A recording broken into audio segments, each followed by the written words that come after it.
வணக்கம் அவர்களே. இந்த வீடியோவில் நாங்கள் என்ன தேடி பார்க்க போறோம்னு சொன்னா, அர்ச்சுனா கவனத்துக்கு மிக முக்கியமான ஒரு விடயம் வந்திருக்கின்றது. முக்கியம் என்றே சொல்லிவிடலாம். காரணம், இதுவரைக்கும் லஞ்சம் ஊழல்ன்றது சாதாரண ஒரு விடயமாக, அதாவது என்ன, இப்போ ஒரு அரசாங்கத்தின் சொத்துக்களையோ இல்லை அரசாங்கத்தின் பணத்தையோ இல்லை இதுல மேம்பாடு திட்டங்கள் அப்படின்ற போர்வையில தான் காசாக பொருளாகத்தான் எடுத்துக்கொண்டிருந்தார்கள்.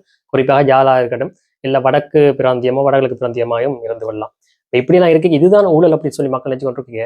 இது எல்லாத்தையும் விடவே மிகப்பெரிய ஊழல் எது அப்படின்னு சொல்லி சொன்னால், இயற்கை வளங்களை கட்டுப்பாடு இல்லாமல் திருடி விற்று காசாகிறது. அதுதான் உண்மையிலேயே பெருசு. அப்ப அது சம்பந்தப்பட்ட ஒரு விடயம் என்று சொல்லலாது, ஒரு மிக பெரும் விடயம் ஒன்று அர்ச்சுனா கவனத்துக்கு வந்திருக்கின்றது. இல்லது அர்ச்சுனா இருக்கிறார் அப்படின்ற நம்பிக்கையில வெளியில வந்திருக்கேன்னு சொல்லி, அதாவது என்ன, அந்த விஷயம் வெளிப்படுத்தப்பட்டிருக்கிறது. காரணம், இவ்வளவு காலம் இந்த மாதிரி விஷயம் நடந்து தான் இருக்கிறது, ஆனால் யாருமே வெளிப்படுத்துறதில்லை. காரணம், அதை ஒரு உரிய அதிகாரிகள்கிட்ட சொன்னா கூட அதுக்கு மேலே இருக்கிறவன குழந்தையா இருப்பார். அப்ப என்ன சொல்லினா, கட்டாயம் அங்க குண்டர்கள் போயினும் இல்லை அடிபாடு, சில பல கொலைகள் கூட விழுந்திருக்கின்றது. சில பேர் காணாமலும் போயிருக்கணும், சில பேர் நாட்டை விட்டு ஓடி இருக்கணும், பலர் வாய் மூடி கூட வாழ்ந்து கொண்டிருக்கணும். காரணம், அவ்வளவு தூரம் அவை அந்த அதிகாரம் எங்கேயும் பாயக்கூடிய நிலைமையெல்லாம் இருக்கின்றது. இதுகளை செய்கிறார்கள்.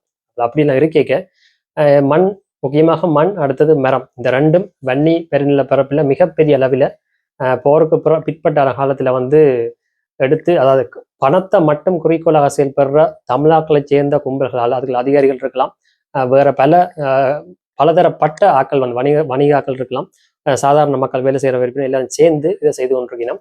மிக தொடர்ச்சியாக இதை செய்து கொண்டிருக்கணும். அதே சில பேர் தங்களுக்கு பெருமையாக கூட செய்யலாம். அதாவது என்ன, காசு வருதவ பெருமை அப்படின்ற மாதிரி இருக்கு. இப்போ இந்த மட்டத்துல இது இப்போ வந்திருக்கின்றது. சாதாரண அங்கங்க கடத்துக்கு போலீஸோ காவல்துறையை பிடிச்சிடும், அது பெரிய சிக்கல் இல்லை, இல்லை அது டக்குன்னு அறந்துடும். இதை ஆர்கனைஸ்ட் பண்ணி அரசு அலுவலர்கள் எல்லாம் அதுல இருந்து, அதாவது அரச மட்டத்தின் அதிகார மட்டத்தில் இருக்கிற ஆக்கள் பின்புலத்துல வச்சு கொண்டு இதுல செய்யக்க, இது என்னன்னு சொன்னா தொடர்ச்சியான இதுதான் உண்மையான ஊழல். காரணம், மனிதர்கள் நம்ம நீங்க வேற வளங்களை காசு அடிக்கிறது இல்லாம அது மனிதர்கள் உருவாக்கப்பட்டது, அது திருப்பி எடுக்கலாம், அல்லது வேற ஒரு வழியில சரி பண்ணி கொள்ளலாம். ஆனால் நீங்க இயற்கையான வளத்தை நாசம் பண்ணி காசு செலவழிக்க, காசை உழைக்க வழி கிடைக்க, அதுவும் என்ன ஆர்கனைஸ் பண்ணி உறுதியாக தொடர்ச்சியாக அது ஒரு தொழிலாயும் ஒரு வாழ்க்கையாயும் செய்து ஒரு வரைக்க, ஏன் நீங்க அதை வாழ்க்கையை செய்யறீங்கன்னு சொல்லிச்சுன்னா பெரும் காசு வருது இல்லை. அப்ப நீங்க தொடர்ச்சியா செய்ய போறீங்க மட்டும் என்ன கேட்கறதுக்கு ஆக்கள் இல்லை. விளங்குது? அப்ப இங்க பிரச்சனையே இதுதான். இதுல வச்சுக்கொண்டு மிகப்பெரிய ஒரு ஊழல் இயற்கை மீதே நடத்தப்பட்டிருக்கின்றது. நாளைக்கு வளம் இல்லாமல் அந்த இடம் தரவையாக பிரச்சனையாக சூழல் சமநிலை பாதிக்கப்பட்டு மக்கள் அழிவார்கள். எல்லாம் சாதாரண மக்கள் தள்ளிலாம் விடியும். ஆனா இது எதுவுமே சனத்துக்கு தெரியல. சனம் சும்மா பார்த்து கொண்டிருக்கும், எங்களுக்கும் அதுக்கும் என்ன சம்பந்தம், மணலுக்கும் என்ன சம்பந்தம், மரம் பற்றுவங்களுக்கு என்ன சம்பந்தம் யோசிச்சு கொண்டிருக்கும். ஆனால் அது எப்படி சுத்தி இவங்களுக்கு சாதாரண சனத்துக்கு அடிக்கும்ன்றதும் அல்லது கடத்துறவனுக்கு அடிக்கும் அப்படின்றதும் இவன்ட இப்ப இவனே இவ்வளவு சொத்து ஜெயிக்கிறான்னு சொல்லிச்சுன்னா, தான் தன் புள்ள மனசின் புள்ள எல்லாம் சந்தோஷமா இருக்கணும், அதுக்கு மேலே சந்தோஷமா இருக்கணும் தான் ஜெயிக்கிறான். தனி ஒருத்தனுக்கு இவ்வளவு ஒரு குறிப்பிட்ட அளவு காசுக்கு மேல தேவையே இல்லை. உண்மையை செய்யறது என்ன, குடும்பத்துக்கு தான்.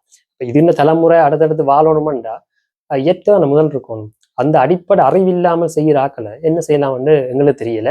உங்களுக்கு ஏதாவது தெரிஞ்சா சொல்லுங்க.